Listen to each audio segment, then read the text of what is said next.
வணக்கம். ஆன்மா ஒளிரட்டும், சுகமாக இருக்கட்டும். இதுவும் நடக்கும். பிரபஞ்சத்தால் நடந்த பின் ஆச்சரியமாகவும் இருக்கு. நடக்கும்.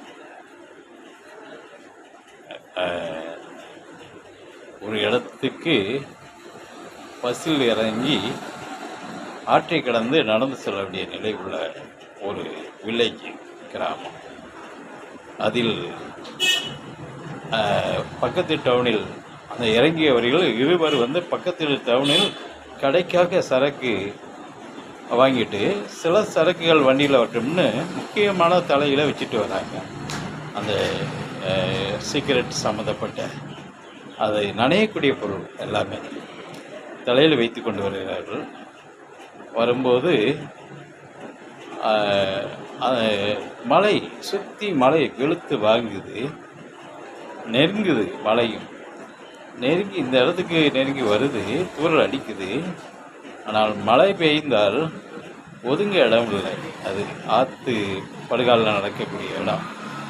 அந்த பஸ் ரோட்டோரமாக நின்று இறங்கி ஒரு கிலோமீட்டர் கூட வரும். அது வரும் நடக்கக்கூடிய நிலை. அங்கே அந்த நபர்களோடு சேர்ந்து நடந்து செல்கிறது இந்த ஆன்மா. நடக்கும்போது அதில் ஒருவரை சொல்கிறாரு, அந்த ஆன்மாவிடம், மழை இப்படி வருது ஐயா, கொஞ்சம் இடக்காக நிப்பாட்டுங்க, மழையை கொஞ்சம் எதுங்க அப்படின்னு அவர் சொல்கிறார். கடைக்கு அந்த சரக்கோடு வந்தவர் சொல்கிற அதுக்கு அப்படிங்களா அப்படின்னு நிற்கும். நம்ம போகிறத வர மழை கிடையாது, நிச்சயமாக நீங்கள் கவலை இல்லாமல் வந்துட்டே இருங்க அப்படின்னு இந்த ஆன்மா சொல்லுது. அதே மாதிரி ஒரு 1/4 மணி நேரம் 20 நிமிஷம் அந்த 1 கிலோமீட்டருக்கு நடக்க வேண்டிய நிலை. போகிறத வரை சுற்றியும் மழை, ஆனால் மழை இல்லை. ரொம்ப அவங்களுக்கு பேரானந்தம். நனைஞ்சி வீணாக இருக்கும்.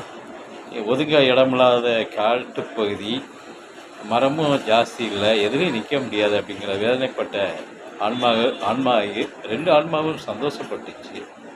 அது பெருமைப்படுவதற்கு ஒன்றும் இல்லை. ஆனால் நிச்சயமாக இறை